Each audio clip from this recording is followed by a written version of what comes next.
설산의 인연과 의문의 약속, 가문의 몰락, 그리고 마지막 길.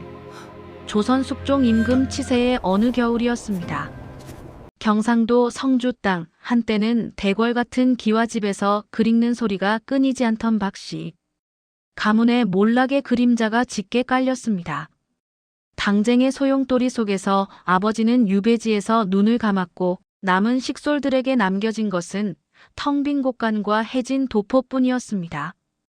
박선비, 본명 박문수는 30을 갓 넘긴 나이에 인생의 벼랑 끝에 섰습니다. 그의 손등은 거친 밭일로 인해 선비의 것이라고는 믿기지 않을 만큼 갈라져 있었고 눈가에는 세월의 풍파가 남긴 깊은 고뇌가 서려 있었습니다. 어머니, 이번이 정말 마지막입니다. 이번에도 하늘이 외면하신다면 저는 한양 땅에 뼈를 묻을 각오로 떠나겠습니다. 어머니는 병든 몸을 이끌고 사리문 밖까지 나와 아들의 손을 잡았습니다. 어머니의 손은 마치 마른 나뭇가지처럼 거칠고 차가웠습니다. 문수야, 가문의 영광보다 내 목숨이 귀하다. 배고픔에 지쳐 정조를 팔지 말고 추위에 떨지언정 남의 것을 탐하지 마라. 하늘이 무너져도 솟아날 구멍은 오직 내 마음속에 있느니라. 어머니가 건넨 보따리에는 옥수수 가루로 빚은 딱딱한 떡 몇 덩이가 전부였습니다. 박선비는 눈물 섞인 작별을 뒤로하고 오직 한양을 향해 발걸음을 옮겼습니다. 죽음의 문턱, 문경세제의 칼바람. 한양으로 가는 길목인 문경세제는 악명이 높았습니다. 짐승들도 겨울에는 몸을 사린다는 그 험한 고갯길을 박선비는 구멍 난 집신 한 켤레에 의지에 오르고 있었습니다. 하늘은 이미 잿빛으로 변해 금방이라도 눈폭탄을 쏟아낼 듯 했습니다. 허, 허. 박선비의 숨소리가 거칠어졌습니다. 한 걸음을 뗄 때마다 발가락 끝에 스며드는 얼음물은 뼛속까지 파고들어 감각을 마비시켰습니다. 닷새 동안 물 한 모금 제대로 마시지 못한 그의 몸은 이미 한계에 다다라 있었습니다. 갑자기 사방이 어두워지더니 눈보라가 몰아치기 시작했습니다. 눈앞을 분간할 수 없는 화이트아웃 상태. 박선비는 길을 잃었습니다. 발을 헛디뎌 비탈길을 구르자 낡은 도포자락이 나뭇가지에 걸려 찢어지는 비명 같은 소리가 났습니다. 정녕, 여기서 끝이란 말인가? 어머니에게 효도 한번 못 해보고 아버지의 원한도 풀어드리지 못한 채 그는 차가운 눈바닥에 엎드렸습니다. 의식은 가물가물해졌고 죽음의 신이 다가오는 듯 온몸이 나른해졌습니다. 그때였습니다. 차가운 겨울바람 사이로 도저히 믿기지 않는 향기가 실려왔습니다. 그것은 갓 지은 쌀밥의 구수한 냄새와 여인의 분내 같기도 한 은은한 매화 향기였습니다. 숲속의 신기루, 정갈한 초가집. 박선비는 본능적으로 고개를 들었습니다. 저 멀리 안개와 눈보라 사이로 희미한 불빛이 보였습니다. 그는 죽으림을 다해 그 빛을 향해 기어갔습니다. 손톱 밑에 흙과 얼음이 박혔지만 통증조차 느껴지지 않았습니다. 빛의 정체는 숲 한가운데 덩그러니 놓인 작은 초가집이었습니다. 그런데 이상했습니다. 이 험한 산 중에 누가 집을 짓고 산단 말인가. 게다가 집 주위에는 눈이 쌓이지 않은 채 마치 봄날처럼 정갈한 기운이 감돌고 있었습니다. 계십니까? 지나가는 길손이 죽어가고 있습니다. 박선비가 문틀을 붙잡고 쓰러지자 삐걱 소리를 내며 방문이 열렸습니다. 그곳에는 등불 하나를 켜놓고 단정히 앉아있는 소복 차림의 여인이 있었습니다. 그녀의 얼굴은 달빛보다 창백했고 눈동자는 세상의 모든 슬픔을 머금은 듯 깊고 고요했습니다. 들어오시지요. 오래 기다렸습니다. 여인의 목소리는 차가웠지만 이상하게도 박선비의 얼어붙은 마음을 녹이는 마력이 있었습니다. 방 안으로 들어서자 마치 다른 세상에 온 듯 온기가 온몸을 감쌌습니다. 여인의 정체와 기이한 만찬. 여인은 아무 말 없이 쟁반을 내밀었습니다. 그 위에는 김이 모락모락 나는 흰 쌀밥과 맑은 소고기국, 그리고 정갈하게 담긴 산나물들이 놓여 있었습니다. 가난한 선비에게는 평생 구경조차 하기 힘든 성찬이었습니다. 어찌하여 이런 산중에 홀로 계시며 저 같은 사람을 기다렸다고 하시는지요? 박선비의 물음에 여인은 슬픈 미소를 지었습니다. 선비님은 오늘 이곳에서 죽을 운명이 아니셨습니다. 제가 빌려온 시간으로 선비님의 목숨을 잠시 붙잡아둔 것이지요. 우선 드십시오. 곡기가 들어가야 정신이 맑아지는 법입니다. 박선비는 정신없이 음식을 먹었습니다. 그런데 이상한 점이 한두 가지가 아니었습니다. 여인의 그림자가 등불에 비치지 않았고 그녀가 움직일 때마다 옷자락 스치는 소리조차 들리지 않았습니다. 식사를 마친 박선비는 문득 두려움이 엄습했습니다. 당신은 사람이 맞습니까? 여인은 고개를 숙였습니다. 산 사람이라 해도 좋고 죽은 넋이라 해도 좋습니다. 다만 저는 선비님께 간곡히 부탁할 것이 있어 차마 저승길을 가지 못한 가련한 영혼일 뿐입니다. 피로 쓴 비망록과 백냥의 무게. 여인은 품 안에서 낡은 비단 보따리를 꺼냈습니다. 그 안에는 누렇게 빛바랜 종이 한 뭉치와 엽전이 가득 든 주머니, 그리고 은으로 된 인장이 들어 있었습니다. 제 아버지는 한양에서 정직한 관리로 살아가다 간신들의 모함에 역적으로 몰려 처형당하셨습니다. 저희 가문은 풍비박산났고 저는 이곳으로 도망쳐 오다 모진 고초를 겪고 스스로 목숨을 끊었지요. 여인의 눈에서 투명한 눈물이 흘러내렸습니다. 하지만 그 눈물은 바닥에 닿기도 전에 안개처럼 흩어졌습니다. 이 보따리 안에는 당시 아버지를 모함했던 자들의 명단과 그들의 죄상을 기록한 비망록이 있습니다. 선비님, 이 돈으로 한양에 가십시오. 그리고 장원 급제하여 세상의 정의를 바로잡는 관리가 되신다면 그때 저의 이 원한을 풀어주시겠습니까? 박선비는 떨리는 손으로 돈 주머니를 받았습니다. 100냥. 가난한 선비에게는 가문을 일으키고도 남을 거금이었지만 그 무게는 태산보다 무거웠습니다. 내 목숨을 구해준 은인의 부탁인데 어찌 거절하겠소? 내 약속하겠소. 반드시 급제하여 그대의 원통함을 세상 천지에 알리고 그 죄인들을 낱낱이 처단하리다. 이 안개 속으로 사라진 집. 새벽 달기 울 무렵 박선비는 깊은 잠에서 깨어났습니다. 눈을 뜨니 자신은 차가운 바위굴 아래 누워 있었고 어젯밤 보았던 따뜻한 초가집도 소복 입은 여인도 흔적조차 없었습니다. 꿈이었던가? 하지만 그의 손에는 묵직한 돈 주머니와 비단 보따리가 꽉 쥐어 있었습니다. 그리고 가슴 깊은 곳에는 여인의 차가운 손길이 남긴 서늘한 약속이 각인되어 있었습니다. 박선비는 여인이 장사를 지내달라 했던 그 소나무 아래를 찾아갔습니다. 그곳엔 눈에 덮인 작은 봉분이 하나 있었고 신기하게도 그 위에는 겨울임에도 불구하고 하얀 매화 꽃송이가 떨어져 있었습니다. 기다리시오. 내 반드시 돌아오겠소. 박선비는 절을 올린 뒤 다시 한양을 향해 힘찬 발걸음을 내디뎠습니다. 이제 그의 눈빛은 어제의 패잔병이 아니었습니다. 누군가의 목숨을 대신 짊어진 자의 서늘하고도 강인한 의지가 서려 있었습니다. 한양의 풍파와 기적의 과거 시험. 한양 땅의 냉혹한 현실. 문경세제의 기묘한 하룻밤을 뒤로하고 박선비는 마침내 한양 도성에 발을 들였습니다. 숭례문을 지나 마주한 한양의 풍경은 화려했으나 가난한 시골 선비에게는 그지없이 냉혹한 곳이었습니다. 여인이 준 100냥이라는 거금이 있었지만 박선비는 그 돈을 함부로 쓰지 않았습니다. 그것은 단순한 돈이 아니라 한 여인의 피 맺힌 원한이자 목숨값이었기 때문입니다. 그는 남산 및 저렴한 주막의 거처를 정하고 낮밤을 가리지 않고 책과 씨름했습니다. 하지만 한양의 물가는 가혹했고 지방에서 올라온 수천 명의 선비 사이에서 박선비의 초라한 도포는 비웃음의 대상이 되기 일쑤였습니다.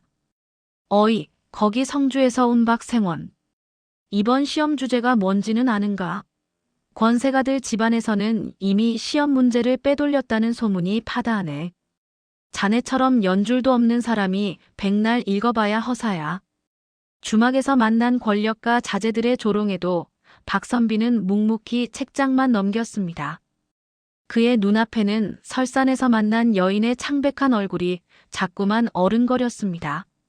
선비님, 제 원한을 풀어주셔야 합니다.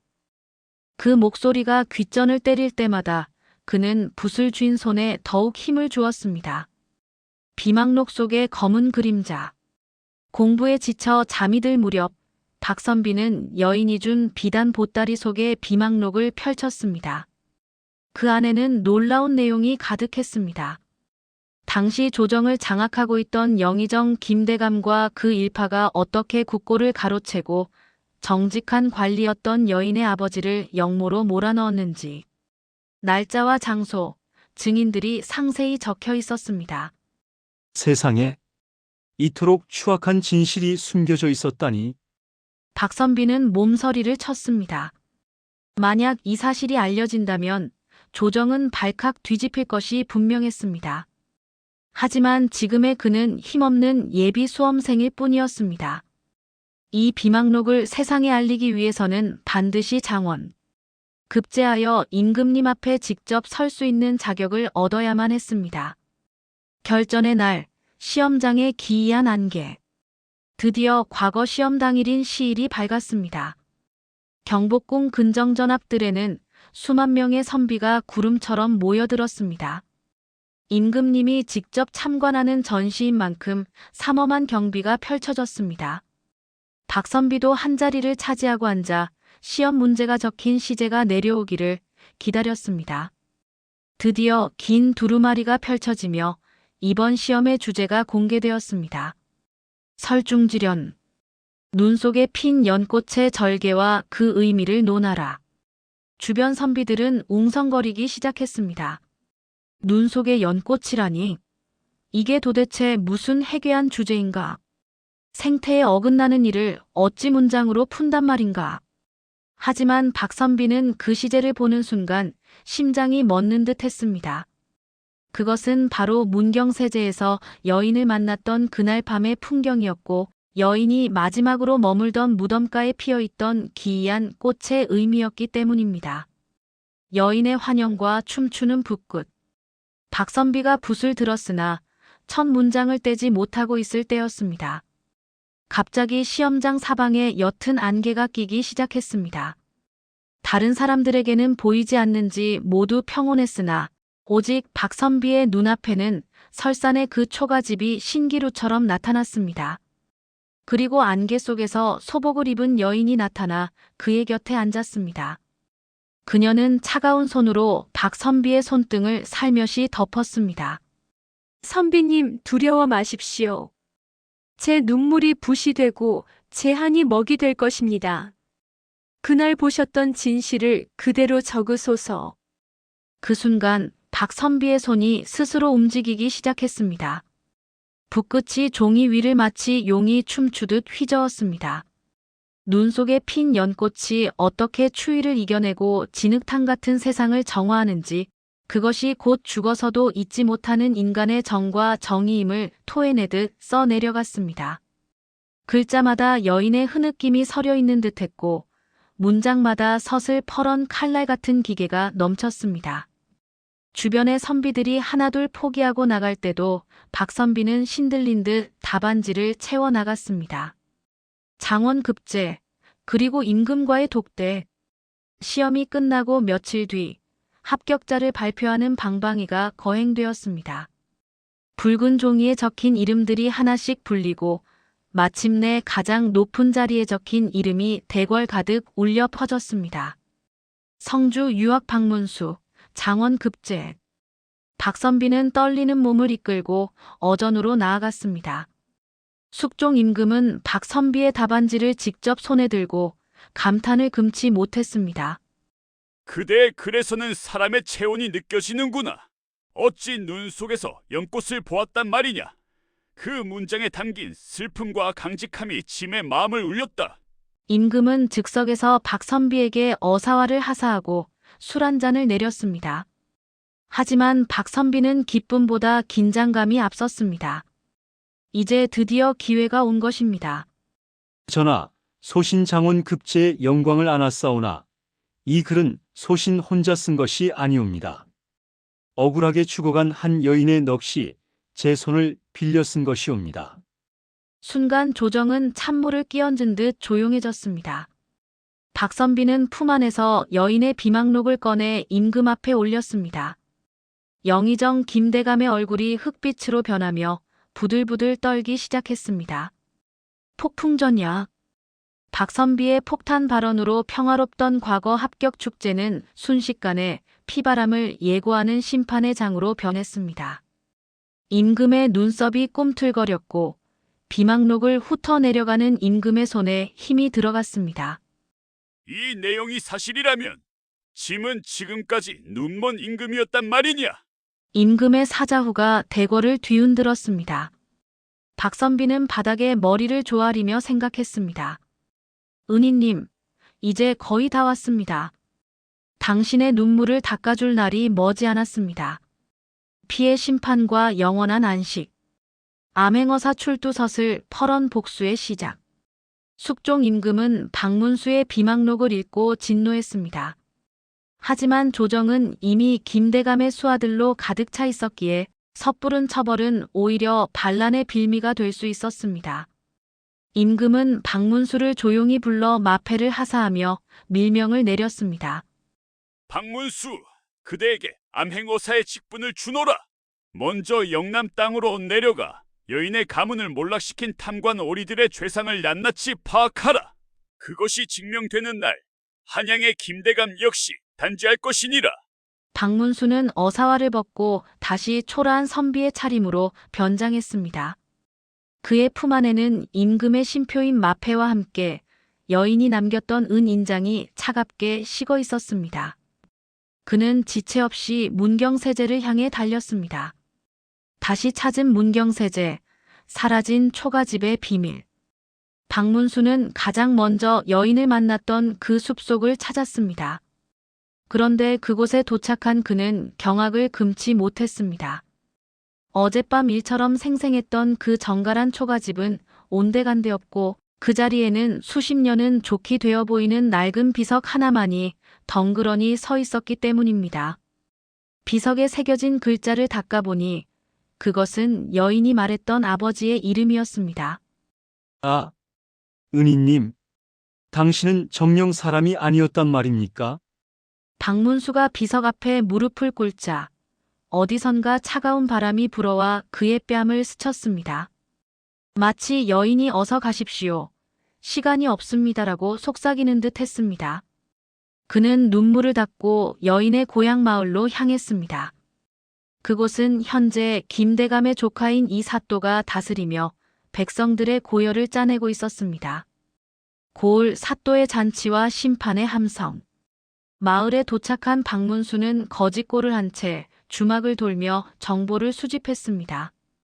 이 사또는 여인의 가문을 몰락시킨 것도 모자라 남은 재산을 가로채고 마을 사람들을 노예처럼 부리고 있었습니다.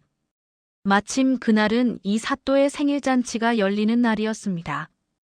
탐관 오리들이 모여 기생들과 술판을 벌이고 있을 때 초라한 행색의 박문수가 잔치 마당으로 뛰어들었습니다. 이놈들, 백성들은 굶주려 풀뿌리를 씹는데 너희는 기름진 고기와 독한 술로 배를 채우는구나. 이 술은 백성의 눈물이고 이 고기는 백성의 살점이니라. 사또가 코웃음을 치며 소리쳤습니다. 웬 미친 거지가 잔치상을 망치느냐. 저놈을 당장 끌어내 곤장을 쳐라. 그때 박문수가 품 안에서 번쩍이는 마패를 꺼내 하늘 높이 치켜들었습니다. 암행어사 출두야. 암행어사 출두야. 사방에서 역졸들이 번개처럼 들이닥쳤고 잔치마당은 순식간에 아수라장이 되었습니다. 박문수는 이 사또의 눈앞에 여인의 은인장을 내밀었습니다. 내 놈이 죽인 그 여인이 나를 보냈다. 이 인장을 보고도 내 죄를 부인하겠느냐? 이 사또는 그 인장을 보자마자 귀신이라도 본 듯 거품을 물고 쓰러졌습니다. 박문수는 그 현장에서 고을의 모든 비리장부를 압수하고 억울하게 옥에 갇힌 백성들을 풀어주었습니다. 한양의 단죄와 여인의 승천, 고을의 비리가 밝혀지자 한양의 김대감 역시 빠져나갈 구멍이 없었습니다. 임금은 박문수가 가져온 증거들을 바탕으로 김대감 일파를 전원 유배 보내거나 처형했습니다. 여인의 가문은 비로소 복권되었고 억울하게 죽은 그녀의 아버지에게는 명예로운 관직이 추중되었습니다. 모든 일이 마무리된 날 밤 박문수는 다시 문경세제의 소나무 아래를 찾았습니다. 그는 여인이 준 백냥 중 남은 돈으로 정성껏 음식을 차려 제를 올렸습니다. 은희님, 이제 당신의 원한이 풀렸습니다. 아버님도 명예를 되찾으셨으니 이제 부디 무거운 짐을 내려놓고 편히 쉬십시오. 그러자 갑자기 자욱한 안개가 피어오르더니 그 속에서 소복을 입은 여인이 나타났습니다. 하지만 이전의 창백하고 슬픈 얼굴이 아니었습니다. 그녀는 눈부시게 밝은 옷을 입고 세상에서 가장 아름답고 평온한 미소를 짓고 있었습니다. 선비님, 아니, 어사또나리. 약속을 지켜주셔서 감사합니다. 이제야 저는 가벼운 마음으로 저 너머로 갈 수 있겠네요. 당신의 그 고든 마음이 이 나라의 등불이 될 것입니다. 여인은 박문수에게 깊이 절을 올린 뒤 달빛을 타고 서서히 하늘로 올라갔습니다. 그녀가 사라진 자리에는 한겨울임에도 불구하고 수천 송이의 하얀 매화 꽃잎이 눈처럼 흩날렸습니다. 영원히 기억될 야담. 그 후 박문수는 평생을 청렴한 관리로 살아가며 어려운 백성들의 고통을 돌보았습니다. 사람들은 그를 하늘이 내린 어사라 칭송했습니다. 그는 나이가 들어 관직에서 물러난 후에도 매년 겨울이면 문경세제를 찾았다고 합니다. 사람들은 말합니다. 박어사가 그 고개를 넘을 때면 어디선가 은은한 매화 향기가 바람을 타고 불어와 노선비의 앞길을 축복해 주었다고 말이죠. 오늘의 이야기 어떠셨나요? 억울한 원한도, 진심, 어린 약속과 정의 앞에서는 눈 녹듯 사라진다는 옛 어른들의 지혜를 다시금 새겨봅니다. 여러분의 인생에도 박어사와 같은 귀한 인연이 함께하기를 기원하며 저는 여기서 물러가겠습니다. 구독과 좋아요는 다음 이야기를 만드는데 큰 힘이 됩니다. 시청해주셔서 감사합니다.